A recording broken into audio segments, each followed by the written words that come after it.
Today on the Sound Health Podcast. So there was a woman, Nina, who did not make any sense at all when she spoke. She babbled, ba, ba, ba. That was her speech. She was in advanced stages of dementia. She was still walking around and really social, although nobody could really understand what she was saying. And as I played the guitar, and so we just had a group sing-along one, and we were singing You Are My Sunshine, right? Well, she started to sing the words. Oh, wow. Right. And so, we stopped and I said, Nina, that was really nice. And she said, oh, I miss my husband and I want to go home. And I said, tell me about home. And she told me about the brick street that she lived on. Oh, my God. She made sense. I mean, she spoke in complete sentences for a couple of minutes. Yeah. And, and then went back to, but we had that lucid moment where people around us suddenly saw another human being who had a past, who had a history that was there. It was in there somewhere.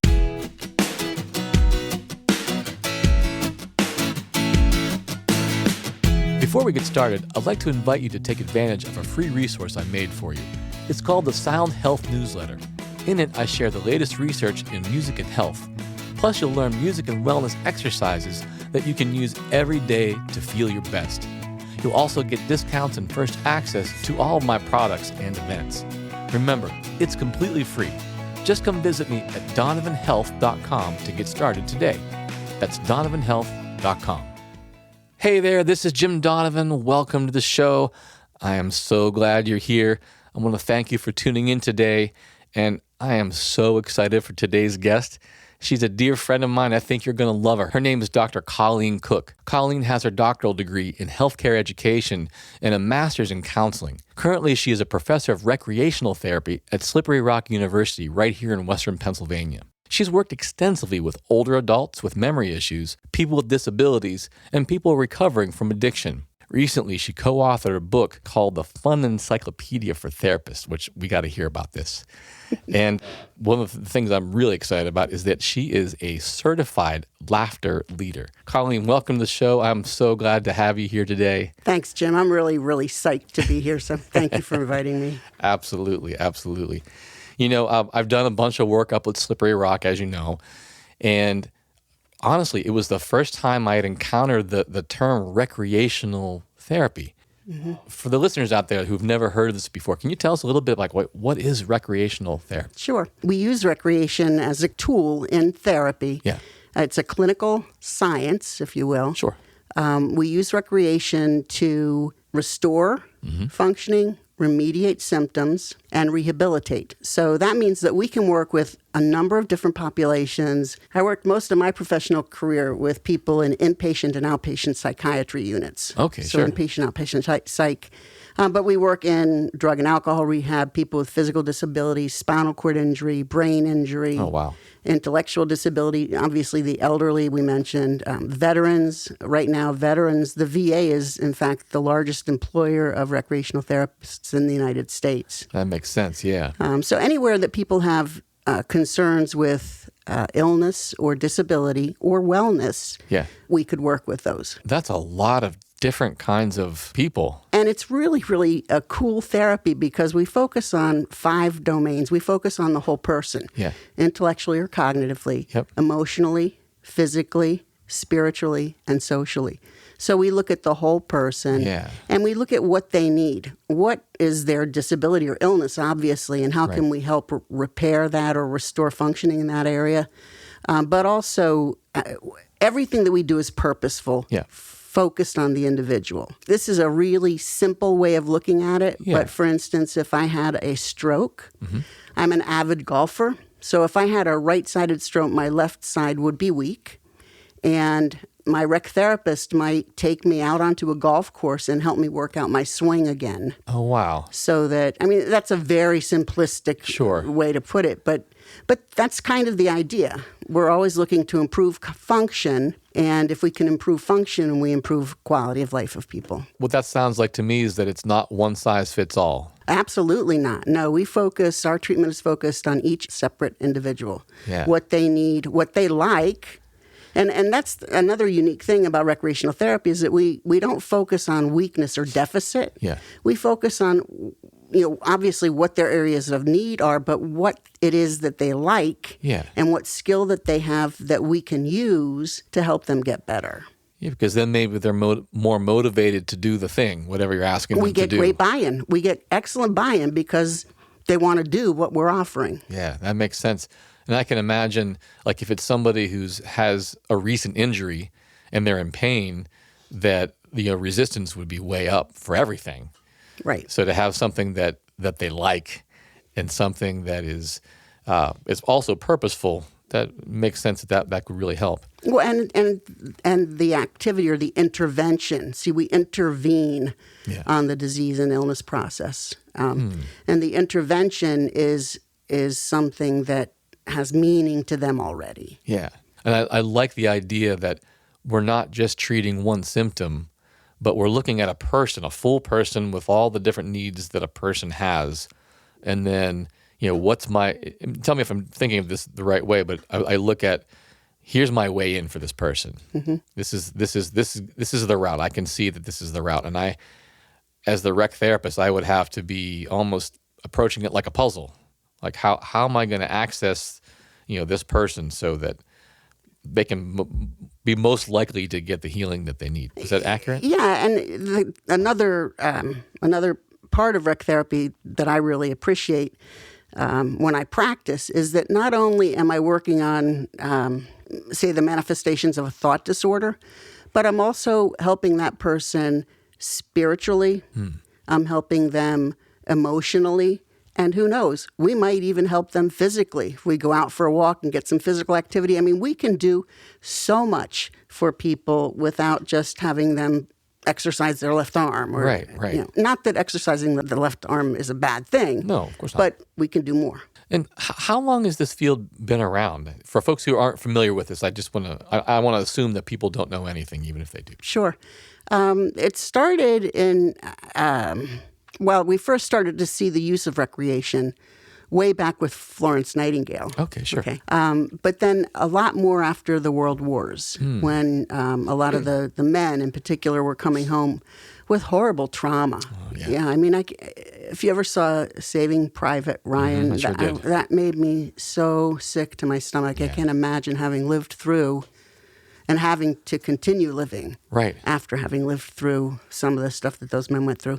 And we saw folks with different kinds of wounds, different kinds of injuries than we had seen before. And so we started to look at the use of recreation as therapy. And then the field has evolved because at some point it was recreation just for the purpose of recreation. Right. Just to divert attention. Divert. But that's not what it is. It's evolved so that everything that we do is purposeful. Yeah. It's not just activity for the sake of activity. Right. We're not just playing checkers here. No, it's not. We don't play for a living. One of the things when I was looking over some of the questions that you were asking, what do we do? And I mentioned that this is a clinical field. Mm-hmm. So we complete assessment, then we do goal plans, then we implement the intervention, then we evaluate, and then we document, and we're just another part of the treatment team. Yeah, in medical you're part of the setting. medical team, just like the doctors and the nurse and the pharmacist. And that's, I think, a misconception that a lot of people have about these kinds of therapies is that they're not based in science, when in fact it's extremely based in science, and yet it's not mainstream. Like, we don't hear about this on the news every day. Right. But that's one of the things that we like to do on this show is to shine a big light on this stuff. Yeah. Especially when it's something that's non-pharmaceutical, that we know can help in a real way. Yeah, and in fact, when we're working with older folks with dementia, for example, one of the things we might work toward is getting them off of the medications that keep them calm. Right. Let's talk to people. Let's just spend some time with folks and give them some attention, and maybe they'll be calm. Maybe they'll be a little bit happier. When a person acts out, and I hate that because I act out all the time. When a person behaves in a way that is uncomfortable for the rest of the staff, right? They are expressing an unmet need, and they just don't have the means when they have dementia. They don't have the means for expression of that need. So, there's a lot that we can do when we think and care and want to. Yeah, and it sounds and feels like a very compassionate field. Yeah. People with big hearts coming in and doing that heart work. One of the things that I talk with my students about is that each of us has a story. Yeah. None of us came here by mistake. Right. We're here because we're called. That's what I believe, that we're called to do something with people, and this is where we've ended up.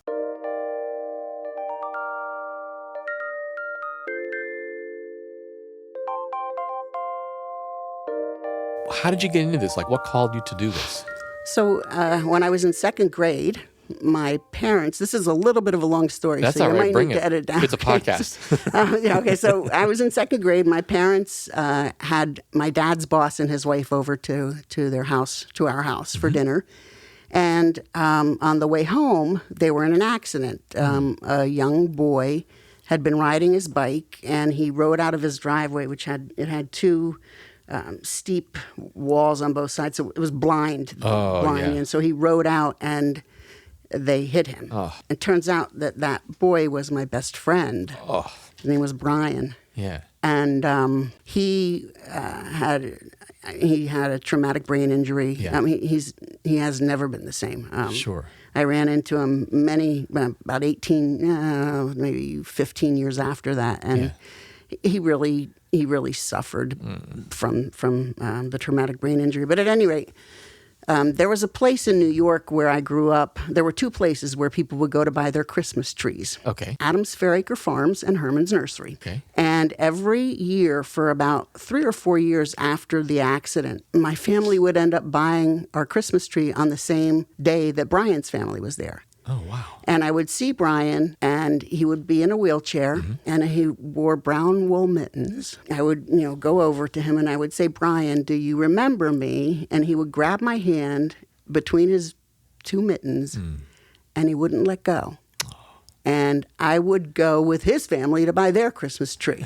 And this happened like 3 or 4 years in a row. Wow. He was not speaking yet, but there was a connection there. And I didn't know that I would be in recreational therapy, but I knew that I wanted to work with people who had injury or disability. Yeah, that's formative. Oh my gosh, it was I was in second grade. Right, you're 8. And that was it. Wow. Yeah. Wow. It's a sad story, but a beautiful story too. Yeah, I'm blessed, I guess. I don't know what the word is, but and I think that all of my students have stories as well. And so I invite them to share those with each other because I think it's important. I think that it does inform our work and how we interact with each other. Yeah. One of the things I think that is missing in the classroom, whether we're talking about college or even high school, is the feeling of community. I know so many students, and I know I went through this too, even in my grad work, where I'd be in a room with people for a semester and never have interaction with them. Now, if I was forced to do it, right? If I had to do it, I would. But it seems like a missed opportunity. Like every professor, every teacher, like if we don't connect those people that are together every day, if we don't do things regularly that help them to connect, I think we help them to miss out on real friendships and connection. Because, face it, if we're together an hour a day, 3 days a week, like there's so much good that could happen in addition to the things that you're trying to teach the person. There's more to be taught, I think, is what I'm trying to say. And I think you're exactly right. I teach a lot more than recreational therapy. Yeah. I don't know what students learn, but I try to teach it a lot more. We talked the last time we were together, we didn't talk about it, but I mentioned weenus. The weeniest. This is a real thing, people. Look it up. Yeah, I'm not going to tell you about it right now. But community, building community. Yeah. And that's what I try to do in every single class that I teach, is get students talking to each other. Because for a couple of reasons, they're going to be interacting with people pretty intensely when they get into the field. And they have to be able to listen, and they have to be able to reflect what the person has said to them. Right. And they have to be able to show that they understand with compassion. Right. So we talk about this kind of, we talk about communication all the time. And I really try to build community in classroom so that students aren't afraid to make mistakes aren't afraid to do a great job and aren't afraid to hear about either of those. Yeah. And plus it's not just the person or the people that they work with one-on-one or the groups, but then there's the families that come in. Right. And the different kinds of communication that have to happen between you and the caregiver, the parent, the brother, the sister, right. and the patient. Like those are all different skill sets, different ways of speaking. And we've all had those people who might have been in charge of us who sucked at that. It can be really challenging if you're in pain when someone just doesn't know how to express what they're trying to tell you. Right. In that field. There's a really good video that the Cleveland Clinic puts out on compassion. And it shows without speaking words, but written words, shows people going through their day and it'll have little bubbles, just found out he has cancer, just found out his wife's pregnant. And at the end of it, it says, if you knew what people were going through, would you treat them differently? Yeah. And sometimes the answer is yes, and I need to not smack myself, but I get upset with myself because I want to be kind always, and I want to be compassionate always, but I don't always know the story. Yeah. And unfortunately, the story makes a difference sometimes. I just need to pay attention more. And so, back to that, everybody has a story thing. I need to listen to myself when I say that. Yeah, and it's a constant work in progress. We live in an intense world. There's stress around every corner, and that doesn't help us feel great in the first place. Right.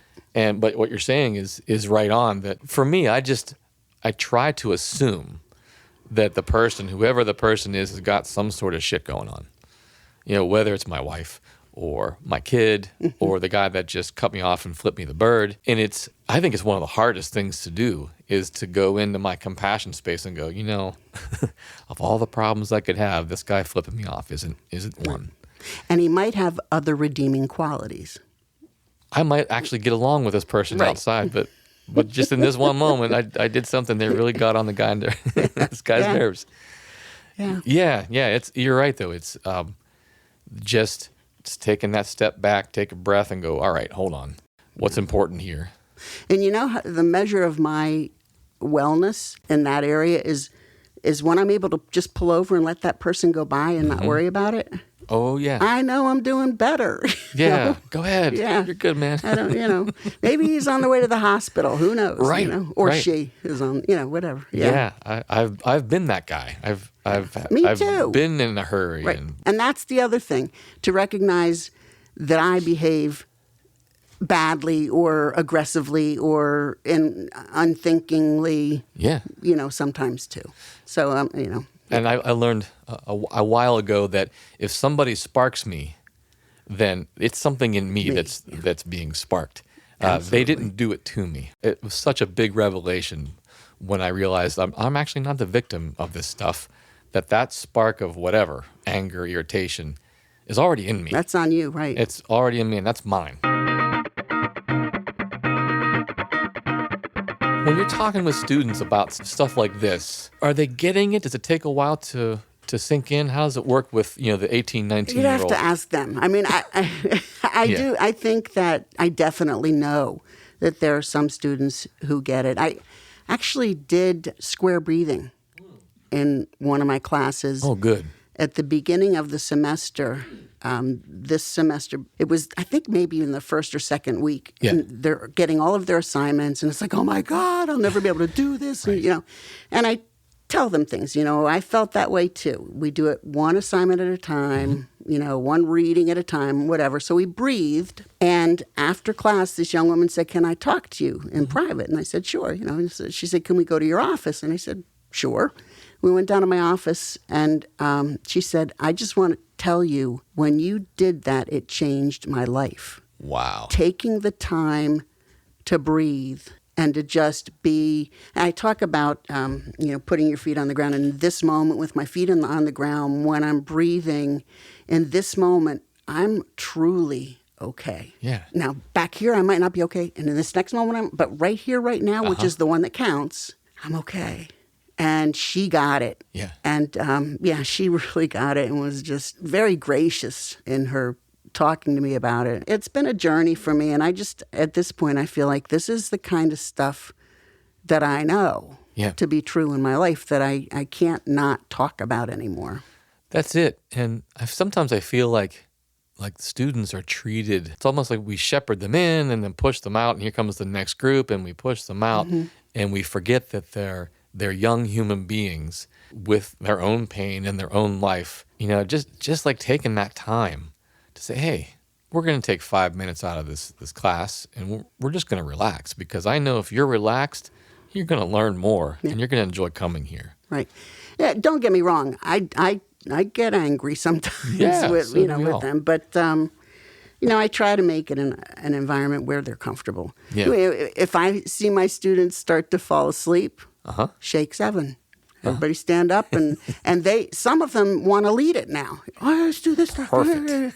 It is, and it gets their brain reoxygenated, and they're awake again. And okay, now we can finish this boring lecture. Yeah, Colleen's referring to an exercise I taught her. We call it the 7 shake. Yeah, you just shake all the limbs out, and it gets you reinvigorated again. Yeah, it's a great one. I use that one a lot. I love that one. I use it. I use it the first day of class, and usually I lose a few kids out.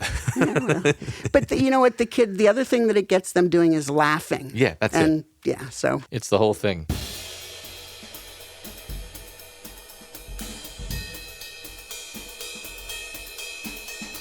That's a great segue, because I want to talk about your work with humor and laughter. So there's a thing called a certified laughter leader. Yes, I'm one. You got to tell me about this. I had no idea this even existed. All right, first you have to laugh with me on the count of 3. Okay. 1, 2, 3.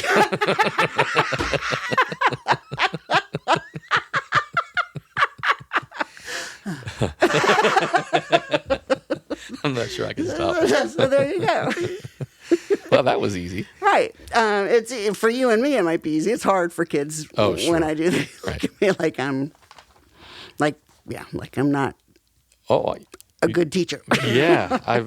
There's all kinds of judgment out there, huh? Yeah. So, I took a course from the World Laughter Tour. Steve Wilson is the founder of the World Laughter Tour.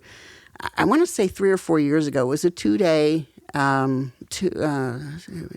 or 2.5 day course that taught about the benefits of laughter, the background, the research, some of that stuff, and then actually taught us how to facilitate what are called laughter circles. Cool.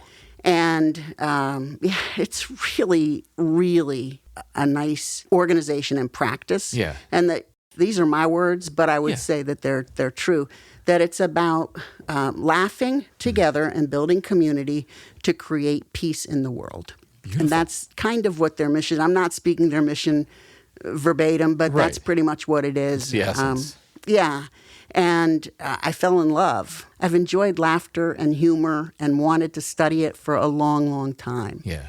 And a few years ago, my colleague wrote a grant, and that enabled our 3 faculty to engage in stress management techniques of our choice. And I chose laughter. Beautiful. And humor, and it has been, again, one of the blessings in my life, because now I know some of the science behind it. I definitely can talk about the benefits of it. Right.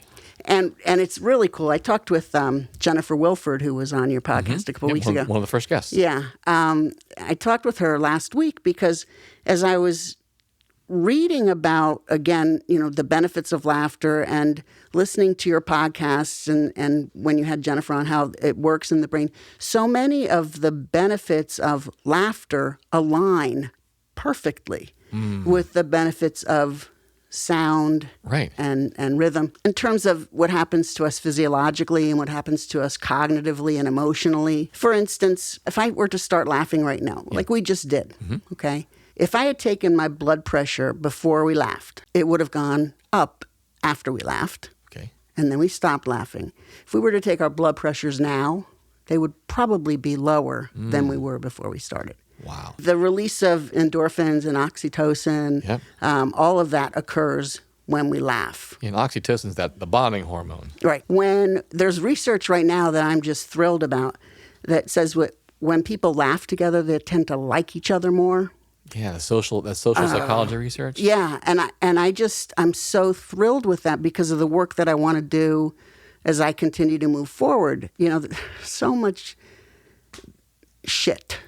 Yeah. There's so much disharmony. I don't even know what the word is. People aren't civil to each other. At any rate, sure. If we can get people laughing together without talking about all the crap, maybe we'll like each other again. Because yeah, and see each other as human beings. Yes, and you said this a couple of weeks ago that there are good people.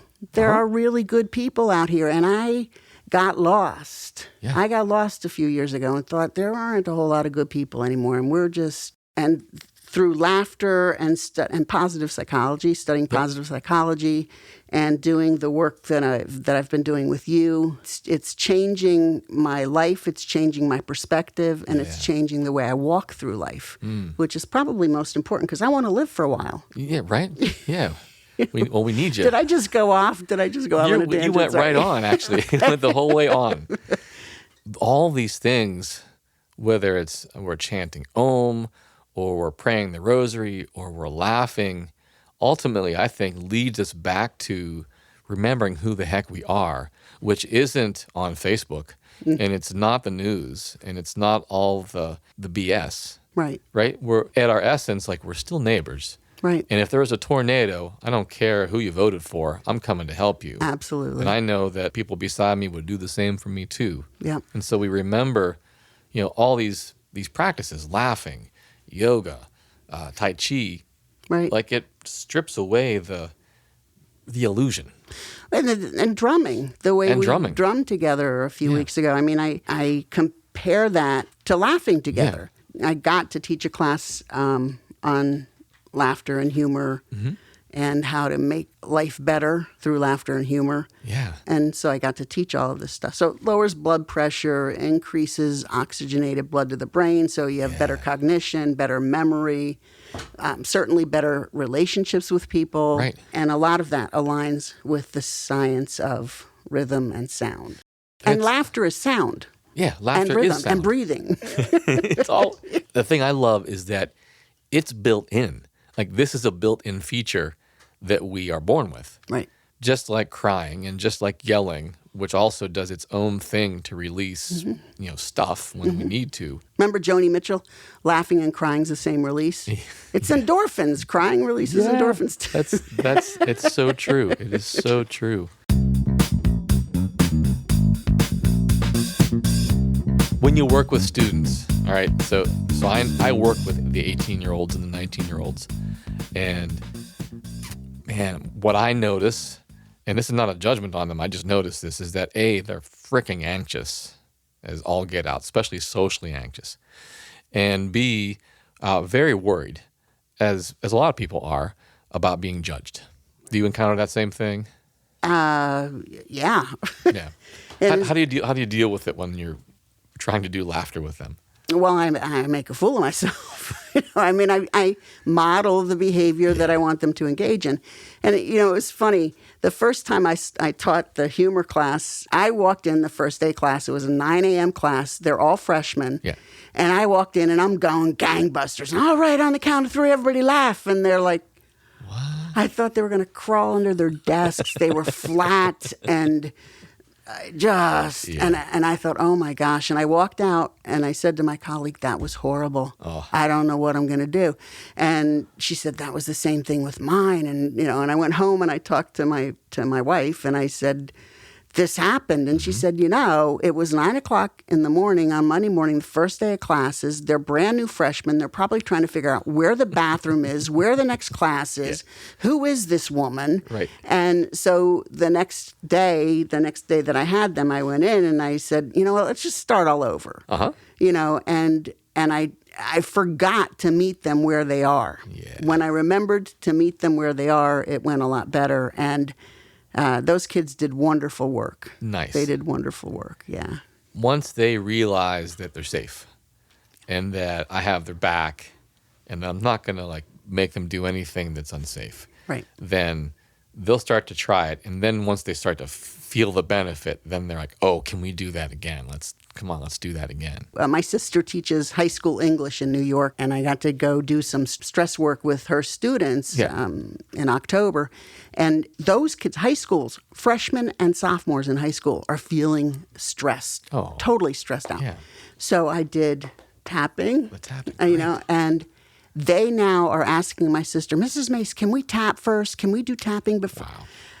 That's great. It is wonderful. It is wonderful. It has changed my life dramatically, and I have to share it. You know, it's and it's laughter, it's drumming, it's breathing, it's all of this stuff. My journey right now, this is where I am, and I'm just pleased as pie to be here. So isn't that it's wonderful. very cool stuff. It's almost like I know we haven't discovered any of this, but it's almost like we are teaching people the user's manual for the human body. Here's how you actually deal with this thing, and here are the ways that you can tilt it so that you don't suffer as much while you're down here on the planet. Yeah, and I don't know the science. I really don't know the science the way someone like Jennifer does, or even someone like you knows. But I know what works for me. Right. I know what works for my body, and I know what works for my mind and my soul. Right. And I know when I have to do it. Yeah, that's the healer instinct. And you also know that working with challenging populations who aren't going to put up with any crap, that it either works or it doesn't. And if it doesn't work, that we have to move on fast. Right. Besides the exercise that we did a little while ago, could you describe a laughter exercise that you do with people? Sure. This is gonna be hard, isn't it? Well, no, I mean, it's going to be hard to do it without. I might get up and run around your studio. Well, that's okay. Anything goes. So one of my favorites is ants in your pants. Okay. Okay. So have you ever had ants in your pants or ice down your back? Oh, yeah. Okay, so what is the response to ice down your back? It's ha Yep. ho, ho, ho. And it's all those ha ha ho ho he he's, the breathing and the exhaling that exercise the lungs. And so you get a group of 20 people running around in a circle, acting like they have ants in their pants or ice down their backs. Yep. And then it starts out with forced laughter. Yes. And it ends up with natural laughter. And what's interesting, and I like to share this with the people that I'm laughing with, is that the forced laughter reaps the same benefits as the natural laughter. Oh, wow. Right. That's huge. Right. So when I say to them, okay, everybody, how do they say hello in Hawaii? Aloha. Okay, well, we're going to say aloha. Yeah. It's already working. They look at me like, okay.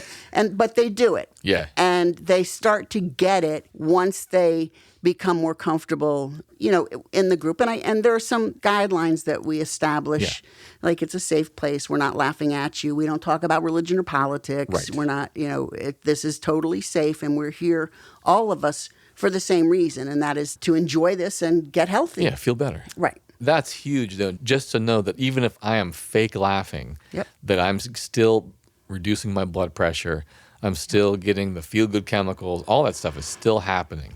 That's amazing to me. That's huge. Such an important part of using that as therapy or as a tool, I think it would be a really good buy-in for, the person who tends not to be silly and is more analytical in how they approach the world.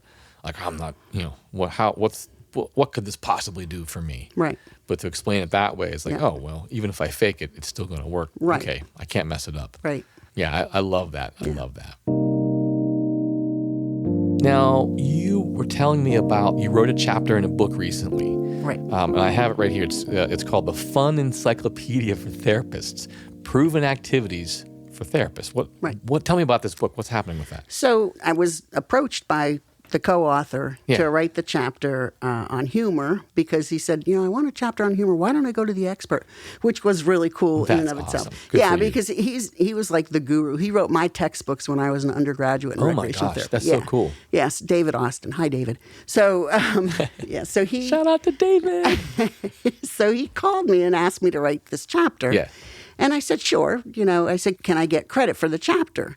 And he said, yeah, I said, okay, well, send me the format, how you want it. And a few days later, like 4 days later, he called and he said, I was thinking, would you consider co-authoring this with me? Wow. how do you say no to that? So you don't. Yeah, you don't, right. The book is broken into chapters, I guess, that are kind of treatment modalities.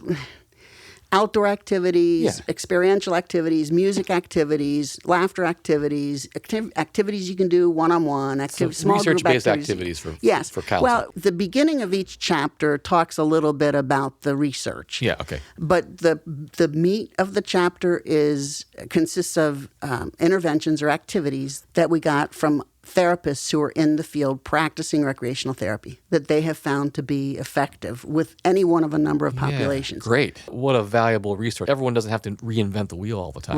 Right. And we'll do another edition, I'm sure. Is it out yet? It is out. It went out the last week of October, I think. It's like Amazon, we can get it? No. Sagamore Publishers. Okay. If you just go to sagamore.com and type in the Fun Encyclopedia, it will come right up. Cool. Well, I'll definitely include that in our show notes on donovanhealth.com. Great. For anybody out there that's looking for something like this. I am one of those. I'm definitely going to go there and get that. And I'm certainly willing to autograph anything that comes my way. I will certainly be asking for that, and hopefully I'll get a picture too. Yeah. I think we already have a picture or two, but... We'll just have to keep with the taking book. them. So, exactly. With the book in hand, There and you just be pimping the whole thing out. The other thing about the book is that it's not just for recreational therapists. Mm-hmm. It can be used by occupational therapists, music therapists, counselor therapists. Okay. And we wanted to keep it broad like that so that we'd have a broader audience. Is it safe enough for a rookie like me to use? Absolutely. All right, cool. That's exciting. I want to tilt the conversation a little bit towards some of the work that you do with people in addiction. This is something that I do a lot of as well. Right. It's near and dear to my heart. I know it is for you too. Yeah.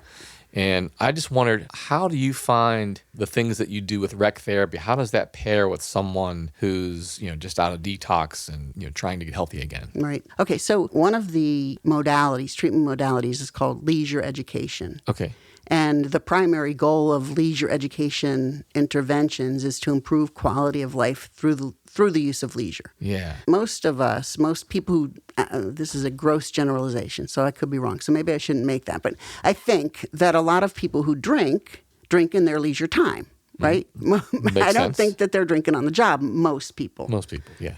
When it's a problem, they may be drinking on the job. But, right. Okay, so most drinking occurs during our leisure. So if most drinking occurs during our leisure, what other types of activity, recreation, pastime could I use that might meet the need that is being met by the drink or the drug, right? That's really simplistic because I think that the problem goes deeper than just using a drink or a drug. Right. So another aspect of leisure education could be teaching stress management, anger management, coping skills. Right. All of those things that they might turn to a drink or a drug to soothe themselves if they're stressed out or anxious or angry or lonely or depressed or have 4 different diagnoses. Right.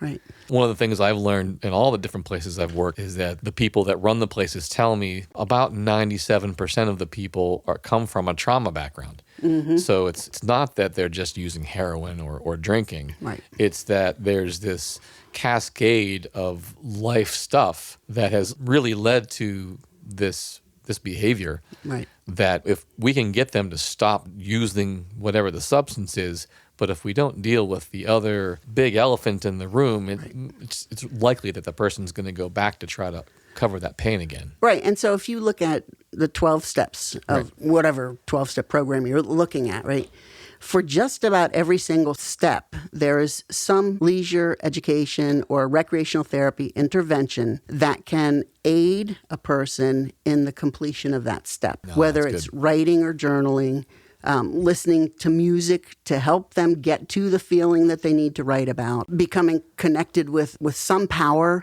that's beyond them, right? And that can be on a forest bath, forest bathing.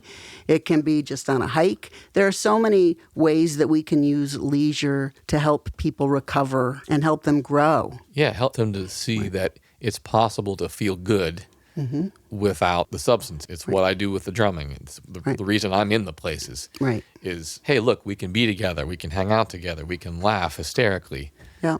We can do something productive. We can do something that's beautiful. One of the things that I think is helpful, and unfortunately often not the case, is that the person who is facilitating that process, I think it's helpful if that person's in recovery. Yeah. Because if you tell me you've been through what I'm going through and I believe you, I'm going to pay better attention to you. Right. So that, and I know a lot of people want to work with people who are in recovery, and I just caution them just to know they may not get the same kind of response that they would if they were in recovery. And I think everybody can work the 12 steps. Everybody can, whether they have a problem with addiction or not. It's a good way to live. But to have some sort of context so that you can gain trust. Yeah, that's a really big deal. It is. Well, and it's the same, I think, if a person has a traumatic brain injury or has, an amputation. Right. They're going to listen to someone who is like them in that sense. Yeah, because otherwise you don't know what I'm going through. Right. Yeah.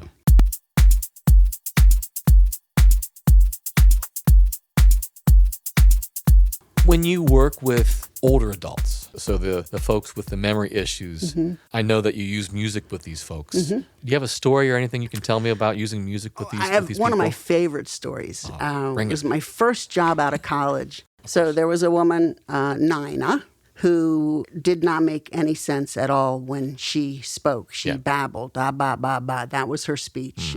She was in advanced stages of dementia. She was still walking around and really social, although nobody could really understand what she was saying. And as I played the guitar, and so we just had a group sing-along one, and we were singing "You Are My Sunshine," right? Well, she started to sing the words. Oh, wow. Right. And so we stopped, and I said, "Nina, that was really nice." And she said, "Oh, I miss my husband, and I want to go home." And I said, "Tell me about home." And she told me about the brick street that she lived on. Oh, my God. She made sense. I mean, she spoke in complete sentences for a couple of minutes. Yeah. And, and then went back to, but we had that lucid moment where people around us suddenly saw another human being who had a past, who had a history. That was there. It was in there somewhere, in there. Right? And she just loved when we sang. Yeah. Actually, most of those folks loved when we sang. And I didn't know a lot of the older songs that they knew, but, we had records and stuff that we... Records. Right. Oh, God, I'm old. I still call them records. Yeah. Well, that's what they were, Jim. They were records. Yeah, they actually were. They were actual records. They're round and you could hold them and scratch them. When she would sing, Nina would sing, were you able to find that she could speak a little while again any other times? Do you remember? I don't remember her doing that, but I do remember that one because it was so huge because of the detail of the brick road. Yeah. She told me about the cobblestone brick road that she lived on up a hill. I think she might have told us about her house. It sounds like Pittsburgh, actually. Yeah, I think she was from Pittsburgh. Yeah.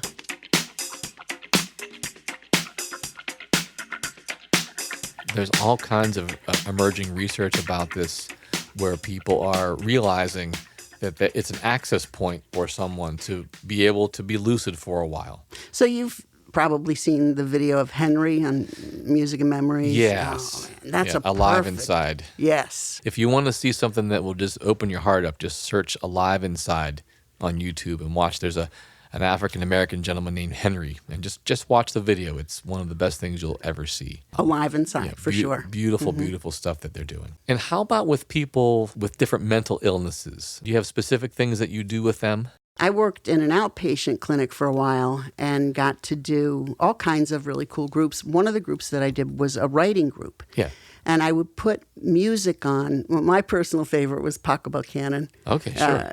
And there was Seashore in the back, so the seas, the waves. Nice. It was very nice. It was soothing. It was something that I liked. I put that on and just other kinds of music without words and invited the consumers to write. Okay.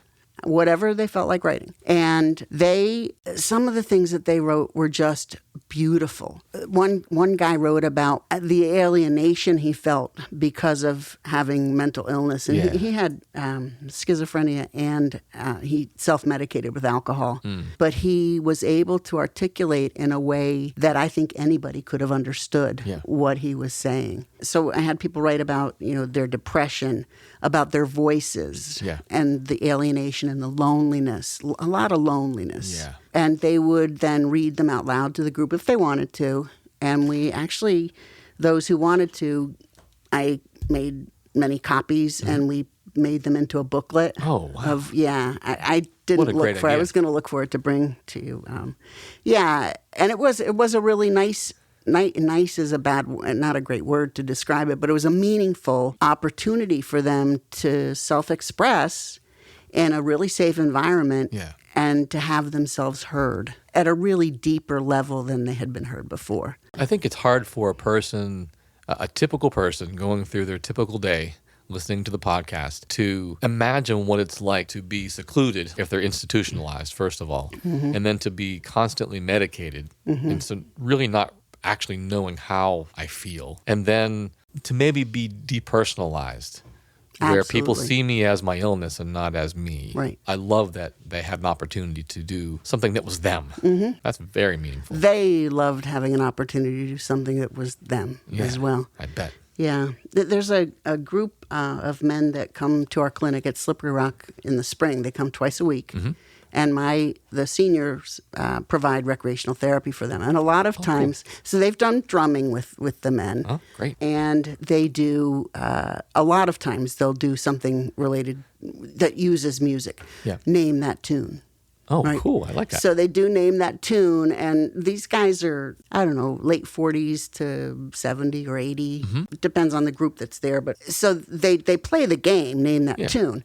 But after every tune, we either sing it, all the words, everybody together, or we talk about when that song was popular, what was going on in their lives. And one of the things that one of the things that is really important to these men is that they get an opportunity to share their stories and have somebody really attend to them, really listen. And that right there is all they need in that moment, just somebody to listen to them. So cool. Something so simple that's so profound for a person. Yeah. Excellent point. And the music that we play, I tell the students, you got to do 60s, 70s, maybe early 80s. Yeah. And so I know all those songs. Exactly. But it was a time that was important for folks. Yeah, it is really, really fascinating to watch them come alive and talk about it. Yeah, it's a large way that we identify ourselves is that music between 14 and 22. Yeah. And I still now the students I have will come and say, "Oh, my mom loved you," and I'm like, when were you born? Oh, 2001. Oh, yeah. Okay. That was last century. Okay. So wait till their parents are younger than you. Well, that's when it really gets scary. I'm actually getting there. Pretty close there. Well, hey, before we go, I wanted to ask, you were telling me about a new project you're thinking about. You want to share anything about that? Sure. I'm really excited about it. I think it'll come to fruition this summer, I'm hoping. Because of the laughter work and the drumming work and the sound work and my focus on positive psychology and my getting ready for retirement, I want to do something that helps people a few years younger than me and a few years older than me transition into that time. And so it's called Laughter, Leisure, and Loving Kindness. Love it. Based on the idea that when we laugh together, we like each other more. When we drum together, we build community. And when we build community, we can do kind things for one another. So we're going to do some of all of that. And hopefully it'll start in the summer at Ross Community Center. I love that. Now, I'll put this information in the show notes, but just to say it out loud, how can people contact you if they want to ask you questions? My email address would be the best way, and that is Colleen.Cooke, COLLEEN.Cooke, COOKE, at sru.edu, Slippery Rock University. Excellent. Colleen, thank you so much for taking the time to be here. This has been more fun than I even hoped it would be. So it's been great. Thank you. Yeah, maybe we'll do it again sometime. Absolutely. I would love talk it. Yeah. Again. Yeah, I think I have a lot more to tell you. I think you do too. That's why I'm sort of prompting it now. Like, I don't want to talk this late again. This is going to happen. It's going to happen.